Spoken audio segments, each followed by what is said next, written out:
Nilai kenyataan sehari-hari menyajikan Anda mungkin tidak tahu bahwa Ronaldinho, salah satu juara dunia sepak bola terkenal, menghasilkan setidaknya 100 juta dolar selama karirnya, yang jika dinilai sekitar 1,8 triliun. Namun, dia pernah mengumumkan kebangkrutan dan hanya memiliki uang sebesar 6 juta euro, atau setara 100.000, di rekeningnya. Ini adalah alasan mengapa ini menjadi judul Tumblr hari ini. Ketika Anda tidak mempelajari apa yang akan kita bahas hari ini, Anda akan menjadi miskin seumur hidup. Bayangkan jika Anda memiliki penghasilan 1,8 triliun dan semua itu hilang. Mungkin Anda bodoh karena Anda dapat mengumpulkan uang sebanyak mungkin, tetapi ketika Anda tidak bisa mengelola uang Anda akan selalu miskin. Saya ingin tahu apa pendapat Anda tentang uang ini. Apakah itu hanya seseorang yang datang kepada Anda dan kemudian meminta Anda untuk pergi, atau apakah itu sesuatu yang harus kamu jaga, atau menurut MU juga uang itu sesuatu yang harus kamu habiskan atau yang lain? Sebelum Anda belajar cara mendapatkan uang, Anda harus tahu apa yang Anda anggap sebagai uang dan bagaimana Anda mengelolanya. Misalnya, jika Anda menghasilkan 20 juta setiap bulan, tetapi pada akhir bulan Anda tidak memiliki apa-apa yang menunjukkan bahwa Anda menghasilkan 20 juta itu untuk apa?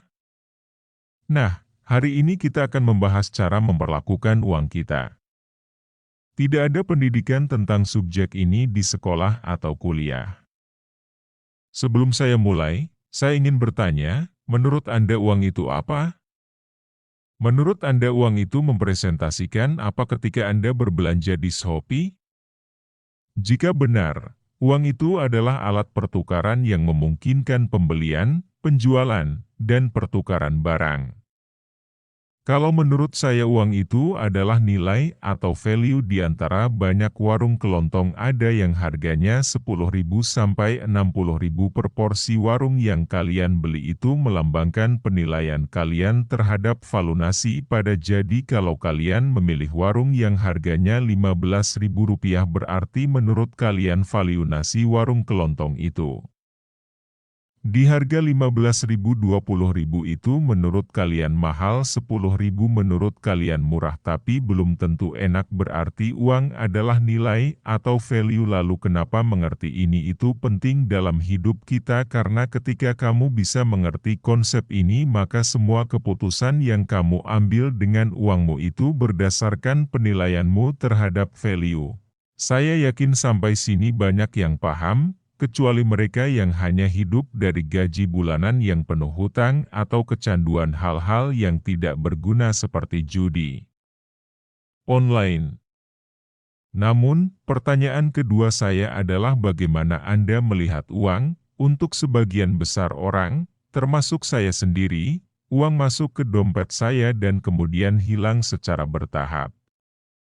Misalnya, jika uang masuk ke Anda setiap bulan 5 juta dan Anda telah bekerja selama 3 tahun, 5 kali 3 kali 12 180 juta, maka sekarang Anda memiliki uang berapa? Jika sedikit, berarti masalah Anda ada di konsumsi. 78% warga Amerika hidup dari gaji ke gaji pada tahun 2017. Jika Anda juga seperti itu, maka masalahnya ada di pengeluaran Anda. Jadi, jika Anda juga hidup dari gaji ke gaji, maka Anda harus belajar mengontrol pengeluaran Anda agar tidak menjadi seperti Ronaldinho, tidak peduli berapa banyak yang dia hasilkan, jika manajemen uang tidak baik, hasilnya pasti akan hilang.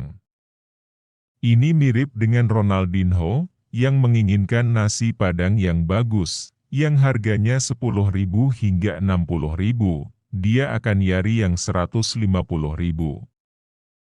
Apalagi bagi mereka yang kecanduan slot rata-rata, jika seorang mahasiswa atau orang dengan gaji menengah ke bawah memiliki uang 5 juta, mereka mungkin hanya dapat mendepositkan 200.000 atau 400.000 rupiah pada awalnya, tetapi seiring berjalannya waktu, depo tersebut dapat meningkat menjadi 3.050.000. Ini adalah hasil yang gila. Selanjutnya kita akan membahas jebakan uang, yang mungkin kita semua pernah atau akan mengalami dalam hidup kita. Ini seperti lingkaran di mana kita hanya bergerak maju dan maju, seperti lingkaran setan. Anda harus bekerja 5 hari dalam seminggu, mendapatkan gaji sebulan sekali, dan ketika gaji masuk ke rekening Anda dalam 1 hari, uang itu sudah hampir habis, entah untuk membeli sesuatu atau untuk membayar kebutuhan buat hura-hura kita membayar cicilan atau, yang lebih bodoh lagi, kita bermain slot, di mana pada hari pertama kita mendapatkan 5 juta uang, dan pada hari ketiga kita hanya tinggal 1 juta. Itu harus cukup untuk sebulan, kan bodoh, dan kita terus melakukannya berbulan-bulan, bertahun-tahun, atau bahkan seumur karena saya membandingkannya dengan lintasan lari berbentuk lingkaran. Kita semua tahu bahwa kita tidak bisa lari sampai 100 putaran dalam waktu singkat. Setelah 3 putaran, Anda mungkin lelah, jatuh sakit, dan kehilangan pekerjaan. Namun, jika Anda bisa membayar cicilan mobil selama 5 tahun atau DP rumah selama 15 tahun, Anda bisa melakukannya. Jika Anda kuat dan tahan banting, Anda mampu melakukannya. Oleh karena itu, apakah Anda dapat menjamin bahwa setelah 100 putaran ini, mental Anda akan tetap sehat dan bugar? Ini adalah masalah yang sering dihadapi oleh orang tua kita dari golongan menengah ke bawah. Kita lanjut ke masalah jebakan uang. Jika Anda menyadari bahwa Anda terjebak dalam jebakan uang, Anda harus segera keluar dari sana dengan memperbaiki hubungan Anda dengan uang.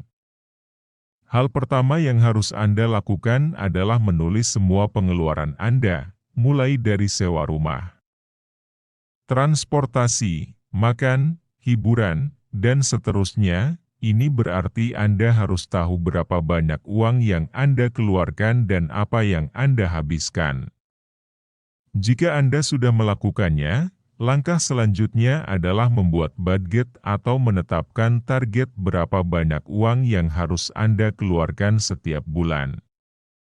Jika Anda sudah membuat budget, Anda harus dapat secara sistematis membedakan mana yang tidak penting dan menghapusnya dari pengeluaran Anda. Anda dapat menabung atau investasikan sisa uang jika Anda belum berani berbisnis ini. Saya memproyeksikan bahwa pada tahun 2030, ketika bonus demografi Indonesia mencapai puncaknya, akan semakin sulit untuk mempertahankan aset atau uang Anda dari sekarang. Jadi, sampai 2030, semuanya akan terjadi, seperti yang saya bahas di sini. Saran tambahan dari saya, sebelum Anda memutuskan untuk investasi atau membuka bisnis dengan sisa uang Anda harus menyiapkan dana darurat untuk situasi darurat jika Anda di PHK, sakit, atau alasan darurat lainnya. Jadi kalian harus mengurangi gaya hidup kalian, bahasa Jawanya sakmadio, atau secukupnya saja. Jangan malah hidup dengan gaya hidup yang jauh di atas gaji kalian. Jika kalian melakukannya hanya dalam 1 tahun, saya yakin kalian akan terlilit hutang. Namun, jangan salah paham, saya tidak mengatakan bahwa Anda harus membeli barang-barang mahal seperti mobil, perhiasan, iPhone 15 dan barang-barang lainnya sesuai dengan gaji Anda. Selain itu, jika Anda benar-benar memutuskan untuk membeli barang-barang di atas, pastikan bahwa Anda telah mengumpulkan uang sejak lama, bukan dari gaji Anda bulan itu. Dengan demikian, Anda akan lebih memilih memiliki banyak uang secara visual atau secara nyata. Sekarang kita akan berbicara tentang cara meningkatkan pendapatan. Saya masih ingat nasihat yang bapak saya berikan kepada saya. Mendapatkan 2 juta rupiah per bulan itu mudah, tetapi mendapatkan 70.000 rupiah setiap hari itu sulit pada awalnya karena itu hanya akan menghasilkan 1,5 juta dalam 1 bulan. Namun, seiring waktu, kemampuan untuk mendapatkan uang setiap hari itu lama-kelamaan akan berubah dari 70.000 menjadi 90.000, kemudian 120.000, dan seterusnya. Dari pengalaman saya, menekan pengeluaran jauh lebih mudah daripada meningkatkan pendapatan. Kesimpulannya, pertama-tama Anda harus memahami diri Anda dan pola konsumsi Anda untuk mengurangi pengeluaran Anda. Kedua, Anda harus membuat budget atau budgeting. Dan ketiga, Anda harus menggunakan sisa uang Anda untuk mencari cara lain untuk menambah pemasukan.